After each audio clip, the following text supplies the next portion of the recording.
இந்த உலகம் எப்படி செஞ்சுனுக்குதுன்னு கேட்டிங்கன்னா, நீ பிரில்லியன்ட்னா உன்னை விட நான் யார் பிரில்லியன்ட். வியாபாரம், அறிவு வியாபாரம் செஞ்சுக்கிறாங்க. நான் அறிவு வியாபாரி இல்லை, முதல்ல அதை புரிஞ்சு வச்சுக்கணும்.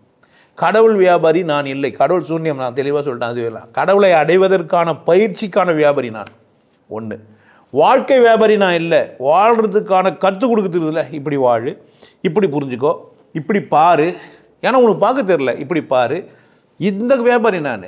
அப்போ கற்றுக் கொடுத்தல் எங்கே நடக்குது? நான் எப்படி கற்றுக் கொடுக்குறேன்னா, உன் பள்ளிக்கூடங்களில், உன் கல்லூரியில், இல்லை நீ படித்த புத்தகங்களில் உனக்கு புரிஞ்சிக்க முடியாத விஷயத்த நீ இப்படி புரிஞ்சுக்கணும்னு சொல்லி கொடுத்த விஷயத்த மாத்திரம், அவ்வளோதான். நல்லா இரு, கொண்டாட்டமாக இரு, பிற மனிதர்களை மனிதர்களாக பாரு, எல்லாரும் கூட உறவாடு. இது கிறிஸ்துவர், இஸ்லாமியர், இந்துக்கள்லாம் கிடையாது. அவர் மனுஷன். அவர் யார்? மனுஷன். அவனுக்கு என்னவோ பிடிக்குது மாட்டிக்கிறதுக்கு. அதை தான் நான் தப்புன்னு சொன்னோன்னே அவன் வேறு மாதிரி வெறியாயிட்டான். நீ இங்கே பிறந்த அதனால தான் நீ அப்படி பார்க்குற, இங்கே பிறந்து இப்படி தான் பார்க்குற, அவன் எதிர பார்க்குற, உங்களுக்குள்ளே சண்டை போடுற. கிடையவே கிடையாது. சண்டை இல்லாமல் ஆகிறதுக்கு பேசினேன், அவன் சண்டை போடுறதுக்கு பேசுகிறேன்னு நினச்சிக்கிறான். புரியுதா? அப்போது பில்லியன்ஸை ப்ரூவ் பண்ணுறதுக்காக இந்த புக்குங்க நிறைய பேசியிருக்கோம். என் குரு சிவவாக்கியர்னு நான் சொல்கிறேன்.